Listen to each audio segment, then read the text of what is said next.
आज Doubtnut app download करें। Doubtnut पर अपने सभी गणित, रसायन विज्ञान, भौतिक विज्ञान और जीव विज्ञान के डाउट्स का करो सफाया। बस प्रश्न की फोटो खींचो, एक ही प्रश्न को क्रॉप करो और तुरंत वीडियो सोल्यूशन पाओ। अभी डाउनलोड करें। नमस्कार दोस्तों, स्वागत करता हूं आप सभी का। आपका प्रश्न है फॉर्मेल्डिहाइड बनाने की दो विधियों का वर्णन रासायनिक समीकरण देते हुए कीजिए। और कह रहा है कि क्या होता है जब फॉर्मेल्डिहाइड को अमोनिया के साथ गर्म किया जाता है। ठीक है ना। तो आइए हम अपने अपने प्रश्न के उत्तर को समझते हैं, ठीक, और अपने प्रश्न के उत्तर की पूर्ण करते हैं। तो जैसे कि हमें पहले कह रहे हैं आप फॉर्मेल्डिहाइड बनाने की दो विधियों की, ठीक है। तो जो यहाँ पर हम लिख लेते हैं फॉर्मेल्डिहाइड बनाने की विधियां, ठीक है। तो सबसे पहले तो हम जब एल्कोहल का ऑक्सीकरण करते हैं उसके द्वारा हमें एल्डिहाइड प्राप्त होते हैं, ठीक है। तो यहाँ पर हम लिख लेते हैं एल्कोहल का ऑक्सीकरण, ठीक है। तो जैसे कि यहाँ पर हम केवल पूछ रहे हैं फॉर्मेल्डिहाइड को बनाने की, तो जब हम मेथिल एल्कोहल का ऑक्सीकरण करते हैं तो हमें फॉर्मेल्डिहाइड प्राप्त होता है, ठीक है। तो लिख लेते हैं हम मेथिल एल्कोहल का ऑक्सीकरण कराने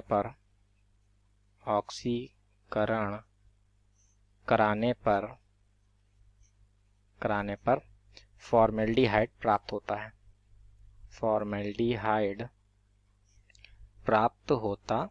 है, ठीक है। तो ये हम यहाँ पर जो है ऑक्सीकरण किसकी उपस्थिति में कराते हैं, K2Cr2O7 प्लस H2SO4, ठीक है। तो इसकी जो समीकरण है हम यहाँ पर लिख लेते हैं। मेथिल एल्कोहल जो होता है वो होता है हमारा CH3OH, और प्लस हमने इसका कराया ऑक्सीकरण, यानी ऑक्सीजन इसे प्राप्त हुआ, वो भी कहाँ से प्राप्त हुआ, K2Cr2O7 प्लस H2SO4 से, ठीक है। यानी पोटेशियम डाइक्रोमेट तथा सांद्र सल्फ्यूरिक अम्ल की उपस्थिति में इसका ऑक्सीकरण होता है। तो ऑक्सीकरण के फलस्वरूप हमें यहाँ पर HCHO यानी फॉर्मेल्डिहाइड प्राप्त होता है और एक अणु जल कर निकलता है। तो जैसा कि देख सकते हैं यहाँ से जब एक हाइड्रोजन यहाँ से और एक हाइड्रोजन ये और ये इस प्रकार से ये ऑक्सीजन के साथ निकल जाएगा तो ये हमारा एक H2O बनाता है, जो कि ये निकल गया। अब यहाँ पर हमारा बचा क्या, CH2 बचा, ठीक है। तो अब ये CH2 जो है वह हमारे यहाँ पर ऑक्सीजन के साथ संयोग करता है, ठीक है, CH2, ठीक है। तो ये हमारा जो है यहाँ पर जो बचा ये ऑक्सीजन के साथ संयोग करेगा तो CH2O हो गया, यानी कि इसको हम लिख सकते हैं HCHO, ठीक है। तो ये हमें इस प्रकार से यहाँ पर फॉर्मेल्डिहाइड प्राप्त होता है, ठीक है। तो ये हमारी जो पहली विधि द्वारा जो हमने देख लिया कि यहाँ पर हमें फॉर्मेल्डिहाइड प्राप्त हो गया। अब दूसरी इसकी विधि यदि देखें तो जब हम यहाँ पर अपने कैल्शियम फॉर्मेट को का शुष्क आसवन कराते हैं तो हमें फॉर्मेल्डिहाइड प्राप्त होता है, ठीक है। कैल्शियम फॉर्मेट का शुष्क आसवन कराने पर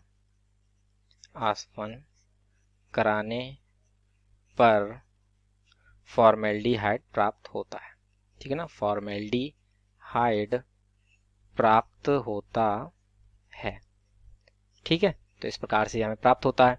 तो इसकी जो रासायनिक समीकरण उसको देख लेते हैं। तो कैल्शियम फॉर्मेट होता है हमारा HCOO का होल ट्वाइस Ca, ठीक है। तो इसको जो है हम कुछ संरचना में बना लेते हैं ताकि हमें उत्पाद समझ में आ जाए। तो ये हमारा होता है HC+O,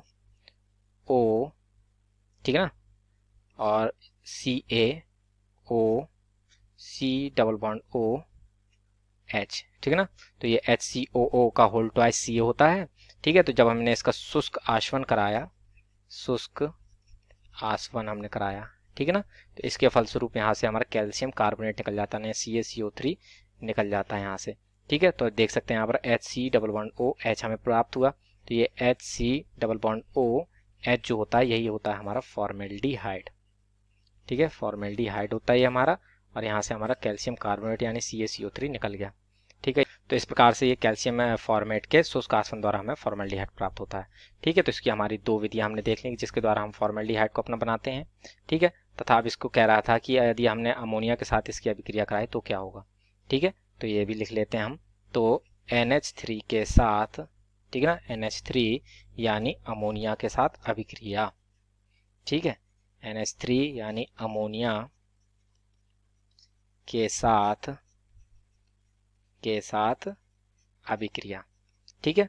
तो जब हम फॉर्मेल्डिहाइड की अभिक्रिया अमोनिया से कराते हैं तो हमें यूरोट्रोपिन प्राप्त होता है, ठीक है। तो आइए इसको लिख लेते हैं हम।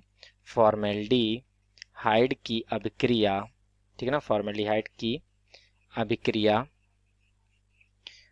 अमोनिया से कराने पर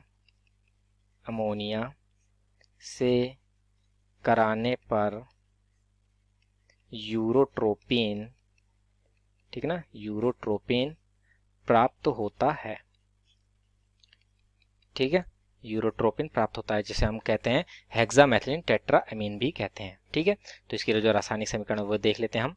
तो ये जो हमारा फॉर्मेल्डिहाइड यानी HCHO प्लस हमने अमोनिया से कराई यानी कि NH3 से कराई, तो इसके फलस्वरूप हमें यहाँ हेक्सामेथिलीन यानी CH2 का होल 6 और टेट्रामीन यानी कि N4 प्राप्त होगा, जिसे हम यूरोट्रोपिन कहते हैं। ठीक है, प्लस और यहाँ पर जो है हमारा H2O बनता है। ठीक है, तो इस अभिक्रिया को हम यहाँ संतुलित कर लेते हैं। तो यहाँ पर हम 6 अणु जो है वह फॉर्मेल्डिहाइड के लेते हैं, फॉर्मेल्डिहाइड के लेंगे, तथा 4 अणु जो है वह हम अमोनिया के लेते हैं। ठीक है, जिसके फलस्वरूप हमें यहाँ पर 1 अणु यूरोट्रोपिन प्राप्त होगा और 6 अणु जो है हमें यहाँ पर जल के प्राप्त होते हैं। ठीक है, तो इस प्रकार से जो हमारे प्रश्न का उत्तर है पूर्ण होता है। ठीक है, आशा करता हूँ आप सभी को उत्तर समझ में आया होगा। धन्यवाद। कक्षा 6 से 12वीं से लेकर नीट, IIT, JEE वो एडवांस के लेवल तक 1 करोड़ से ज्यादा छात्रों का भरोसा। आज ही डाउनलोड करें डाउटनेट ऐप या व्हाट्सएप करें अपने सारे डाउट्स 8400 400 400 पर।